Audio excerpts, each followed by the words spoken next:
Next question which we consider is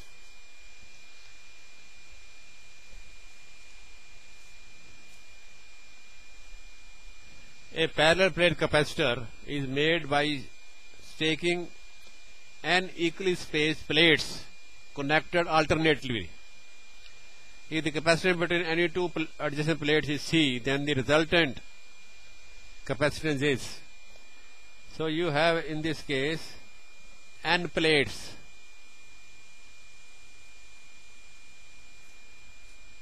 They are placed alternately and capacitance of adjacent two plates is C. For n plates we have in this case they are in parallel, and these n plates they form n minus 1 capacitors.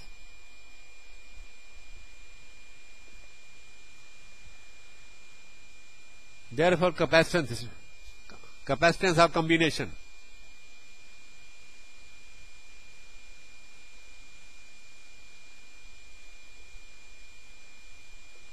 C dash is equal to n minus 1. So this is the new capacitance of the combination n plates.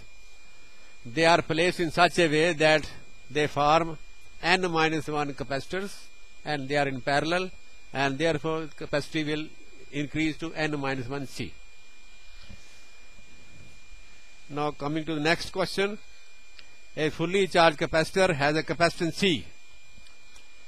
It is discharged through a small coil of resistance wire embedded in a thermally insulated block of specific heat capacity S and mass m. If the temperature of the block is raised by delta T, the potential difference V across the capacitance is. Now a charged capacitor is discharged through a block which is thermally insulated. So in this case the energy stored in the capacitor due to charging will be utilized in raising temperature of the block. So we have 1 by 2 CV square is the energy stored. This energy stored is converted into heat energy. M is the mass of the block, S is the specific heat, and delta T is the rise in temperature. So these two are equal. From here you can find out what is the value of potential difference V. V will be equal to ms delta T upon C under the root. So this is potential difference. Then coming to next question. An electric dipole is placed at an angle 30 degree to a non-uniform electric field. The dipole will experience. Now when a dipole is lying in a non-uniform electric field, then on this, for non-uniform electric field,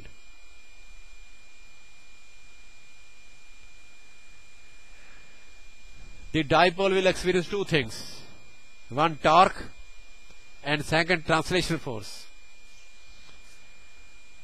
Torque and translation force.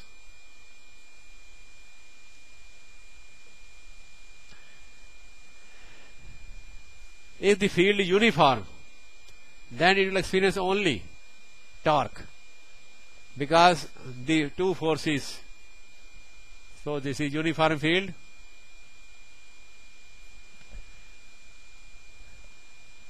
Dipole is acting here, minus Q plus Q, then forces are acting. In uniform field, these two forces acting on these two charges, they will form a couple, and the moment of the couple is torque. So torque will be acting. But the field is not uniform, there will be additional force, translation force. Then next question. Two spherical conductors A and B, radii 1 mm, 2 mm, are separated by distance 5 cm and are uniformly charged. The spheres are connected by conducting wire. Then in equilibrium condition, The ratio of magnitude of electric field at the surfaces of A and B is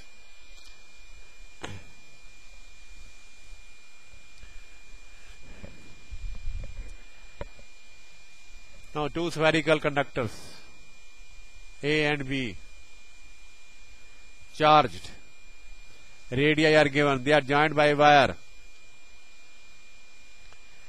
Then in the position of equilibrium we have to find out.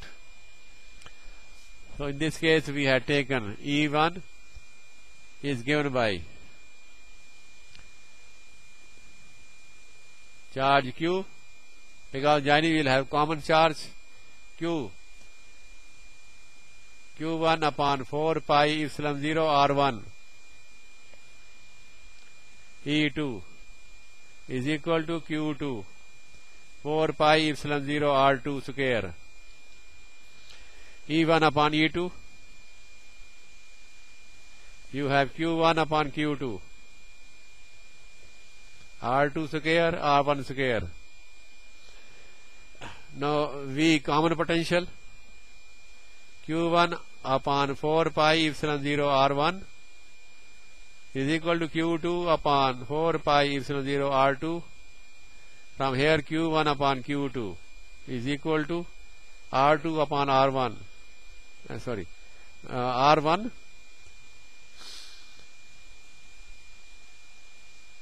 R1 upon R2.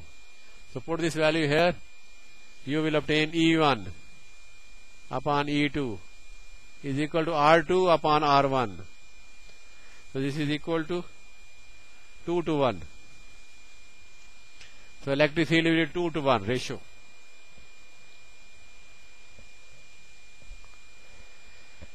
Next question. A battery is used to charge a parallel plate capacitor till the potential difference between the two plates becomes equal to EMF of the cell.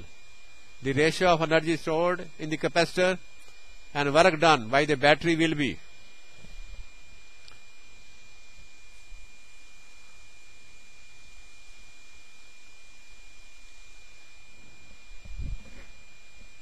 Now energy stored.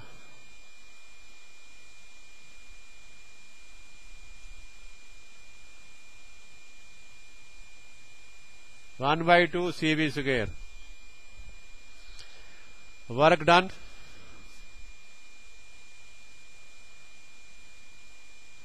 is equal to Q. This is equal to Q into V. Here V is equal to E given, EMF. So divide these two, we obtain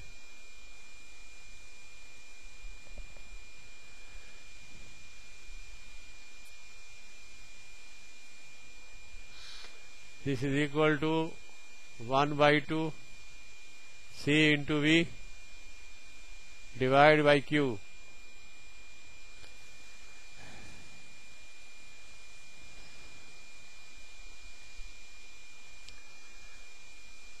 You can write this in terms of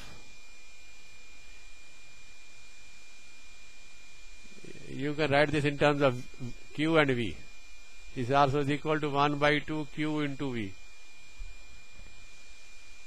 Q into V.